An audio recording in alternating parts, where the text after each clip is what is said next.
Hi, my name is Silvia Vargas. I am a principal planner with Calvin Giordano and Associates based in Miami. Soy orgullosamente Latina, and I am delighted to help APA Florida celebrate Hispanic Heritage Month through a Hispanic member spotlight. So today I am going to talk a little bit about the evolution of my professional career. I think, like many of my colleagues, I happened into urban planning somewhat by chance. Although today I don't like calling it chance, I like calling it destiny. I was born and raised in Costa Rica to parents with a deeply ingrained sense of public service. That probably should have anticipated my path. But somehow at the age of 7, I got it into my head that I was going to be an architect when I grew up. And I set up all my toys to serve the needs of my design studio and roped in all my relatives and my friends to be my project clients. And it's kind of weird because the only role model that I had of that profession was much older cousin of mine who was a successful architect, but I didn't have a lot of interaction with him in his professional role. So I don't think that I was really looking at him as my inspiration. And yet from that time, with the exception of a brief period during middle school, that I decided I was going to become a writer and live in France, even started a novel. I never wavered in my aspiration of becoming an architect. So when I came to college in the US at the age of 19, I went straight into architecture school. But then when I got to my 4th year, to my great horror and disappointment, I started having grave doubts because my interests differed so vastly from those of my fellow students. And as I moved through those years, I became more and more interested in aspects of place context and community in my projects, and much less enamored of the more building and site-centric aspects of architecture. Eventually, after my father passed away suddenly, I went into a sort of existential crisis, not surprisingly, and with the help of my advisor,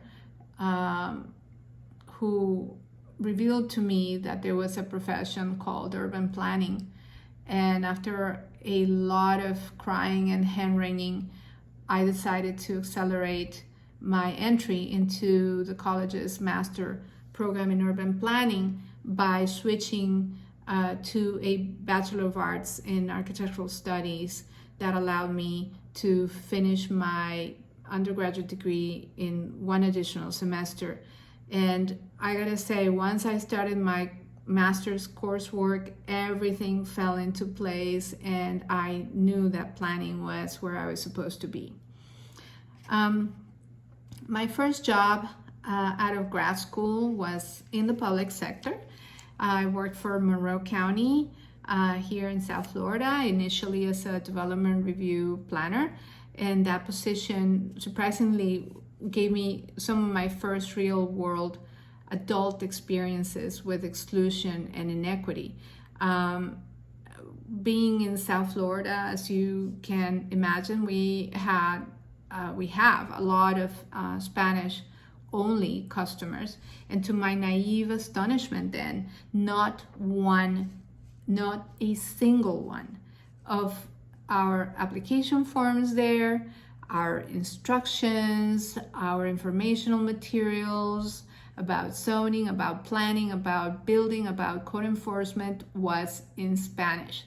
Often, those customers could only transact in our offices if I happened to be available to help translate, or if they could afford to hire their own bilingual agent. So of course I had to go to my boss and point this out to him. And as a result, I ended up recreating in Spanish all of our basic outreach documents. You might wonder about my inexperience with those issues.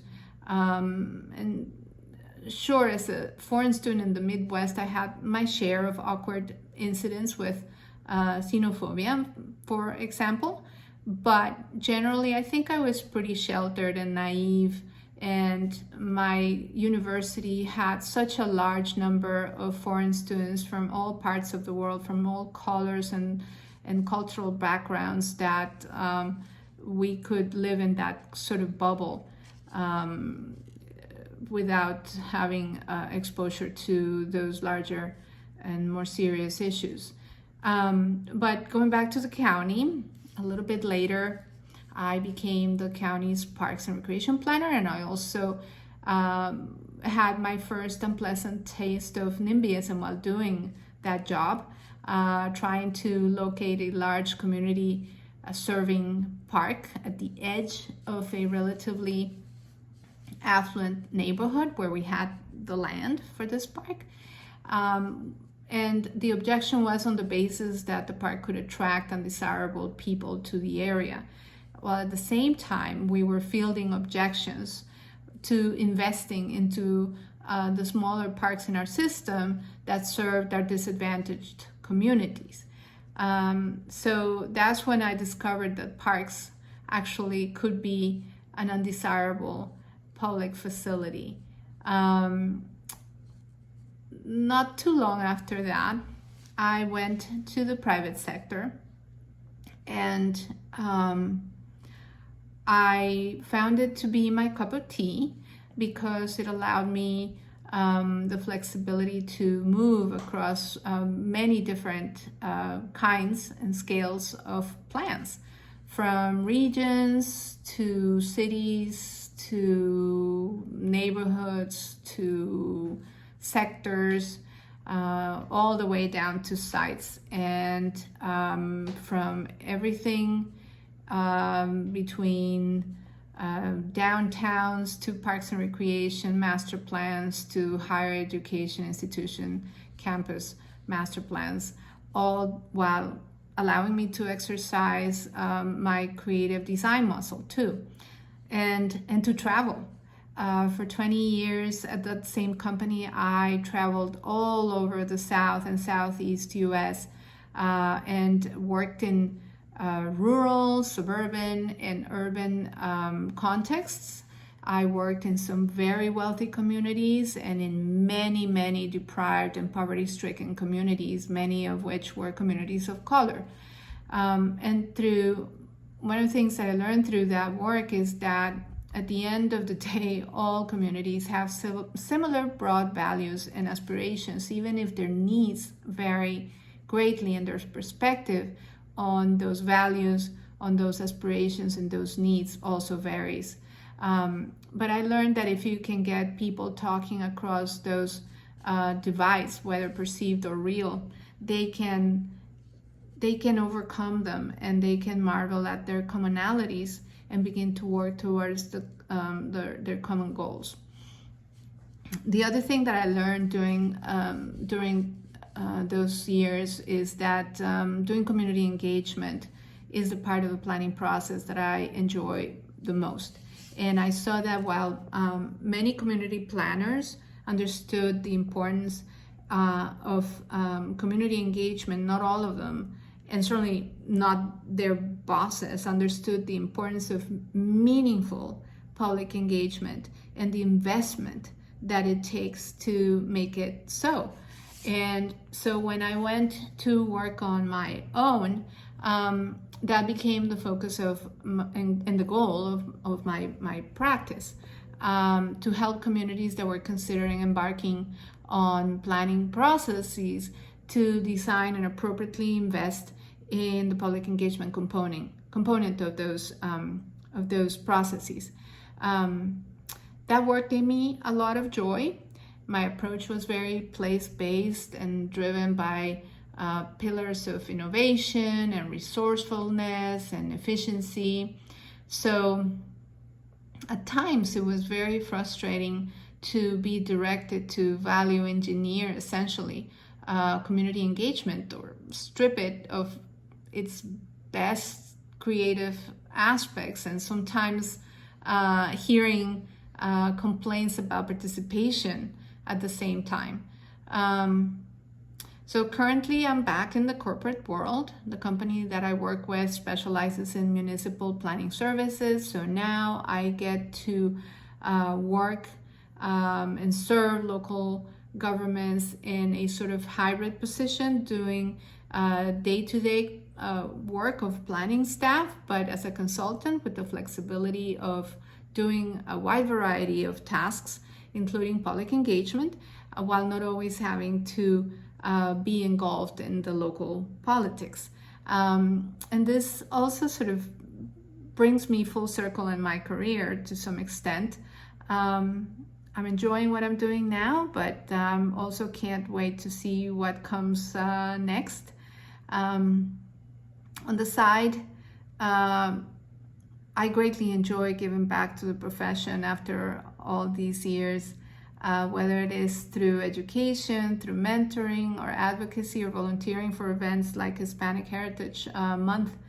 There was a question in our package about how our Hispanic heritage has influenced our professional and community work and leadership. And for me, I think my volunteering with APA is where that influence shines through the most.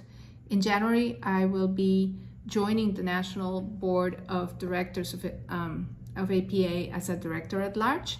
And I see this as another means to give back and to support and encourage Hispanic planners, especially. As far as my work, I've talked in the past about how my background and experiences, first as a foreign student, then as an immigrant, and always as a woman, have influenced my perspective and my approach to planning. But I gotta say, I currently live and work in South Florida, where Latinos are a majority minority, and it is nearly impossible to think about our Latinidad as anything but the norm. In South Florida, Latinos are represented in the entire socioeconomic spectrum, and frankly, we are a microcosm reflecting out the same issues of racism, ethnic nationalism, intolerance, xenophobia, and exclusionism that we see playing out in the rest of the country in sometimes much starker contrasts. But this is actually something that is becoming a trend. I think we Florida planners need to be considering and preparing for the point in the next decade or so when our entire state will become a majority minority state, and what that shift will mean. It's interesting that already the majority of Floridians under the age of 70 identify as people of color, regardless of their ethnicity, and the new data released by the U.S. Census indicates that that's where we're going. So with that, I will close, wishing us all a happy Hispanic Heritage Month, and thank you for inviting me to participate.